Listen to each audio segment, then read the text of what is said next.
Hello guys, it's me, Brat, your autistic ADHD Russian drag queen, and Russian is here crucial. As you may know, there is a Snezhnaya trailer which just popped up at the Genshin Impact community and now everyone's freaking out, but a long, like 4 or 5 years ago, there was a video by Ying who taught us how to pronounce Li Yue characters' names. And when I was watching it, I was in high school and I was like, oh my god! When Snezhnaya comes out, I'm doing this video, and Snezhnaya came out and I'm doing this video, guys. So I'm gonna teach you how to pronounce every single name that we get from teaser trailer for Snezhnaya, and maybe I give you some explanation on their names, their meanings.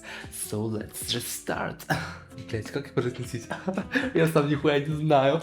So the first one is Водяница. Водяница is character in Slavic folklore. She's like, in some sources she described as a creature, like spirit of rivers and lakes. Some describes her as a Slavic kind of a mermaid. Водяница is a spirit of young, beautiful woman who had been killed and had been drowned in the river. So that's why her spirit is living in the river. And basically the part voda is mean water, and it was really clear that she's gonna be Hydra character from the beginning that she was announced. So if you want to pronounce Водяниca's name really correct, you should follow me.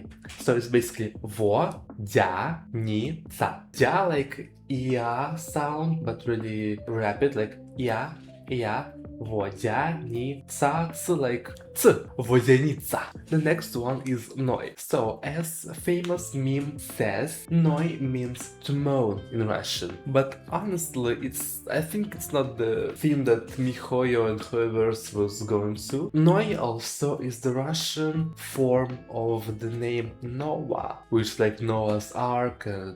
You know, I think you're smarter than me. And I think just Noi is basically this. I didn't think it's moaning meaning of the name. And you say really clearly, Noi, Noah, E. Next one is our handsome boy, Valery. Valery is just a regular Russian name. I don't know what to say more about it. And as a regular Russian guy, Valery has like some bear spirit, which we saw in the trailer. And so Valery is just like regular dude in Russian, like Jonathan in America. If you want to say Valery, you just follow me, Valery. In Russia, we don't have like R sound, it's like R. So Valery, Valery. Valery. So handsome, oh my gosh, I'm gonna blush. So next one is Одета. Одета based on the character from the Tchaikovsky's ballet named Swan Lake. And Одета is the main character in it. So as you can see by her design that she's really inspired by ballerina, some kind of outfits. She has like some feathers around her costume. She's really elegant. And Одета isn't really like Russian name, but it's the reference on the Russian ballet. So if you want to say Одета correctly, you should follow me. Одета. Basically that's it for her. The next character is some type of fairy from the personal guard for the Tsaritsa, I guess. Her name is Vesna, and Vesna means spring in Russia. So I think she's gonna have like some spring vibes, really like sweet, really energetic, like a life after death situation, I don't know. And also in the plot of the Snezhnaya, I guess it's like about this kingdom freezing. So and after like cold winter, there is spring coming. So I think Vesna is gonna be, I hope she's gonna be an important character in the whole story. And also she said that she's part of the Druzhna, as it's said in the trailer. And there's two meanings that I can see in the word. It's similar to the Russian word Druzhna. So basically Druzhna means if you do something together, like a friends. And also in Russian history there was Tsar's personal guard named Дружина. Not really guard, but like army. So maybe reference to Дружина and also to like Дружна. And also I don't really know why she's fairy, because fairies are from German folklore and we don't have this in Slavic culture. The next one is Danica, and Danica is just a regular like maid. I don't know, maids are not part of Russian culture and Slavic culture, but the name Danica actually is. Danica or Danitsa is the Russian, Slavic and Jewish name, and it's inspired by some character from the folklore. I don't really know the story, but it like means the morning star, and нахуй всё, блять. And also, like, in some ways, Danica is a short form for the name Daniela, but I think it's not the case in this situation. The next one is Mitya. So Mitya is the short form of the name Dmitry, and Dmitry is kind of Valery, really common name for Russian men, for Russian guys. And also Mitya seems to like have some atomic design style thing going on. He is like scientist, and considering this and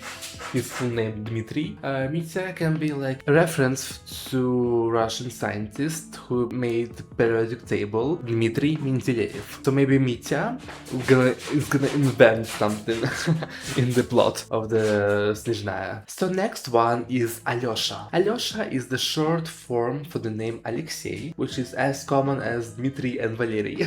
And he's also maybe a reference for many Turkic cultures that are in Russia. For example, Kazakhs, Uzbeks, Yakuts, Uyghurs, Chuvashs, etc. But Alyosha is not a Turkic name, so it's really kind of strange. Why would you do a character whose design is inspired by Turkic, but his name isn't? It's not like the only one thing that Mihoyo and Hoivers had done, which is really questionable, so let's just forget about it. So next one is our Kraya Archon, and her full name is Anastasia Fedorovna Snezhnaya. Yeah, you may say Snezhnaya because it's like how everyone says it in English version of the game, but actual word is Snezhnaya, which means snowy, and Anastasia Fedorovna may be a reference for the Russian princess whose name was Anastasia Fedorovna Romanova, and you may know her story because of the cartoon named Anastasia. In the design of the Anastasia we have like some really interesting motifs. She wears a Russian traditional headpiece named kokoshnik, even though many of the kokoshnik headpieces are more colored like in bright red or bright yellow colors. For her it's blue because she's like icy queen. Also, Anastasia Fedorovna is like a really full name, like Anastasia is a full name, Fedorovna is like patronym, but for Anastasia there is a really beautiful short form of the name which says Nastya. So if you don't wanna call Anastasia Fedorovna Snezhnaya, you may just call her Nastya. But I think the Kraya Archon should be called Anastasia and not Nastya because she's the Archon, she's the goddess. So I think that's it for our little Russian lesson. I hope you liked it. If you wanna see some more stuff from Snezhnaya explained and described and pronounced by me, your favorite Russian autistic ADHD drag queen, Delebrat, you can comment about it. Thank you for watching. Bye bye. Mwah. Mwah.